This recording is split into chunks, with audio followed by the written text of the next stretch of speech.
Assalamualaikum warahmatullahi wabarakatuh. Okey, murid-murid, hari ini kita akan meneruskan pembelajaran untuk tajuk penyerapan. Masih lagi dengan tajuk penyerapan.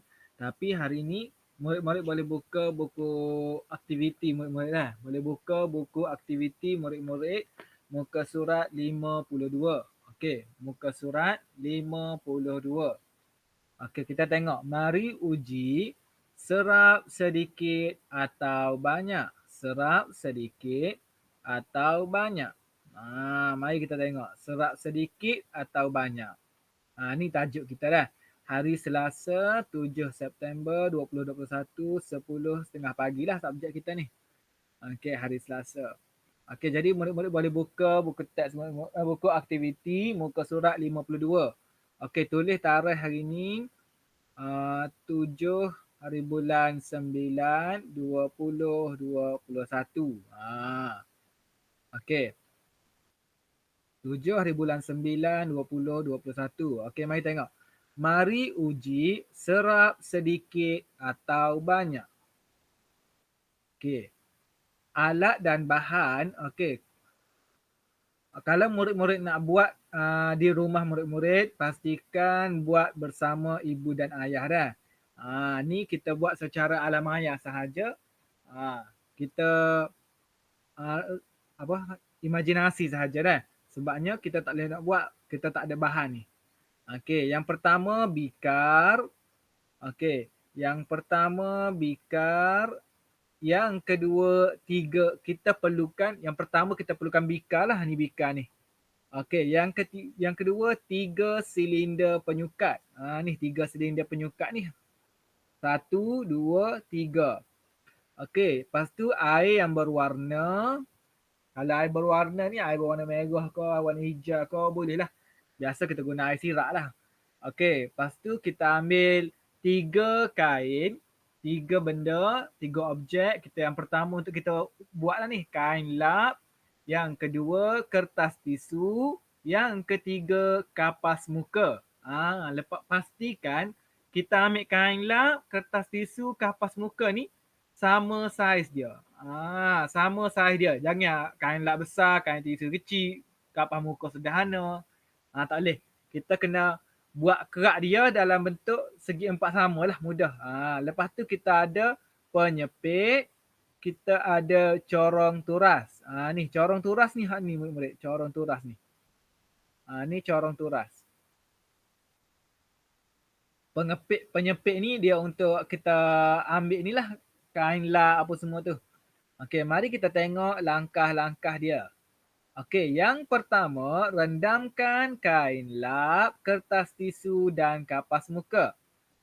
Okey, yang pertama sekali, murid-murid masukkan kain kapas muka, kain lap, kertas tisu ke dalam bikar air yang berwarna ni, dalam air yang berwarna. Selepas 20 saat, keluarkan ketiga-tiga objek tersebut dan perah ke dalam silinder penyukat.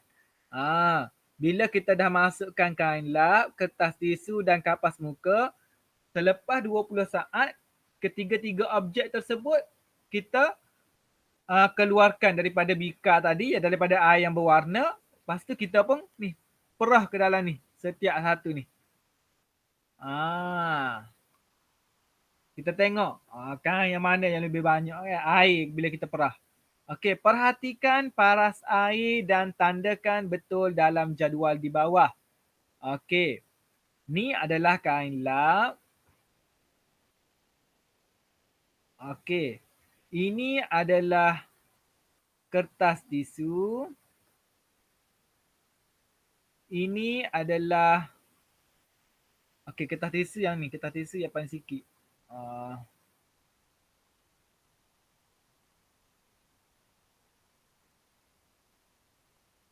Okey, kertas tisu dan paling sederhana ni kapas muka lah.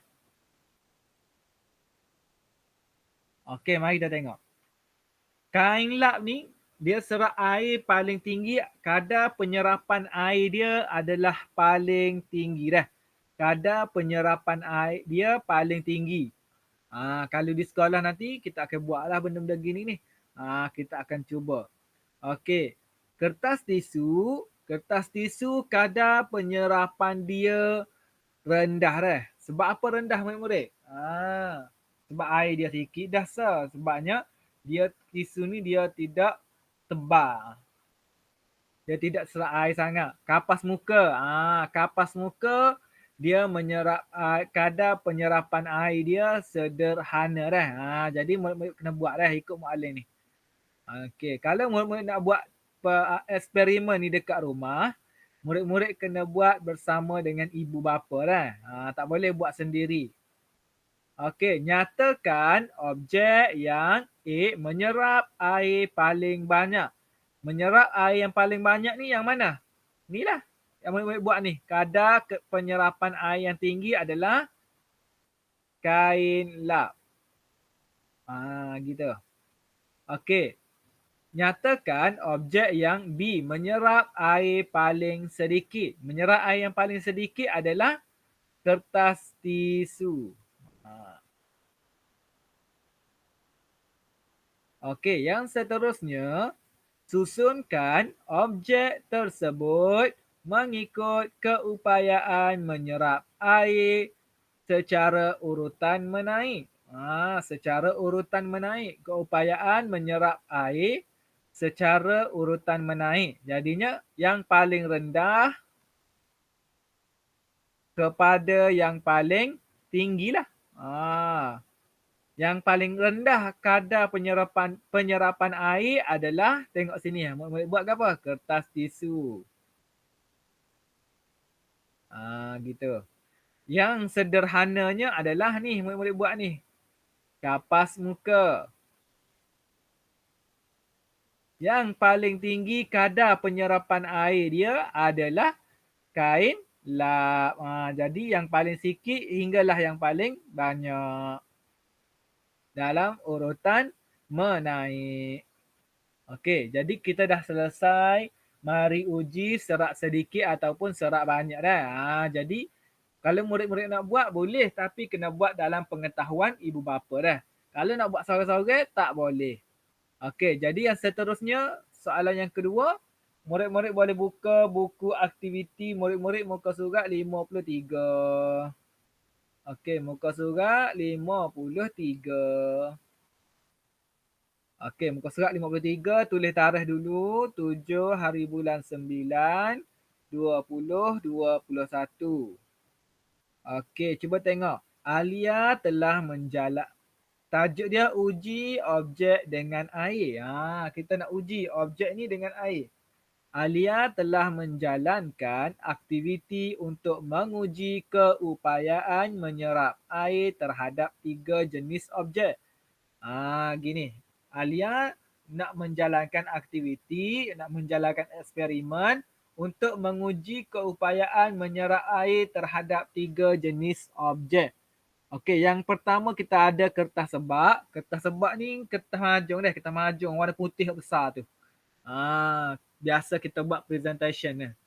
Okey, yang kedua, yang pertama mana ni? Okey, yang pertama kita ada kertas sebak. Yang kedua kita ada berbola kapas. Yang ketiga kita ada kad manila. Okey. Berikut ialah hasil pemerhatian aktiviti tersebut. Kita dah ada dah hasil pemerhatian aktiviti untuk kertas sebak, berbola kapas dan kad manila yang mana menyerap air lebih banyak. Okey, cuba murid-murid tengok. Kita ada objek yang pertama, kertas sebak ni. Lepas tu yang dua, berbola kapas. Yang ketiga, kita ada kad manila. 1, 2, 3. Okey, yang pertama ni, tengok kertas sebak. Paras air semua sama sebelum dia. Sebelum, semua paras air dia sama. Okey, paras air yang tinggal, bila kita masukkan kertas sebak, tengok, tinggal sederhana dah. Tinggal separuh. Okey, berbola kapas tinggal sikit je. Ha. Lepas tu kad Manila dia tinggal banyak lagi. Tinggal banyak. Serak tak serak apa? Tak berubah pun air dah. Tengok dari segi tahap tu tak berubah pun air. Jadi objek manakah yang paling banyak menyerap air murid-murid? Tengok yang mana paling banyak menyerap air? Di antara nombor 1, nombor 2, nombor 3. Kertas sebak ke, berbola kapas atau kad Manila? Yang paling banyak menyerap air adalah kita tengok sini. Berbola kapas. Sebab apa berbola kapas? Sebab air dia tinggal sikit dah. Kita masukkan berbola kapas dalam bikar tu. Lepas tu kita buat tubik, tinggal sikit air dalam tu. Sebab berbola kapas sudah serap air yang banyak. Objek mana yang okey, nombor 2, soalan nombor 2. Objek manakah yang paling menyerap sedikit air? Mari tengok. Objek mana yang paling serap sedikit air? Objek kad Manila lah. Sebab apa muallim kata kad Manila? Bila kita masukkan kad Manila dalam bikar, kita akak balik kad Manila tu, air tu tak berubah pun. Duk taruh tula je. Tu dah. Okey lagi. Susun objek mengikut keupayaan menyerap air secara menaik. Jadi kalau kita nak susun keupayaan menyerap air secara menaik ni, kita mesti ambil yang paling sedikit dulu. Okey, yang paling sedikit ke apa? Menyerap air paling sedikit. Kad Manila.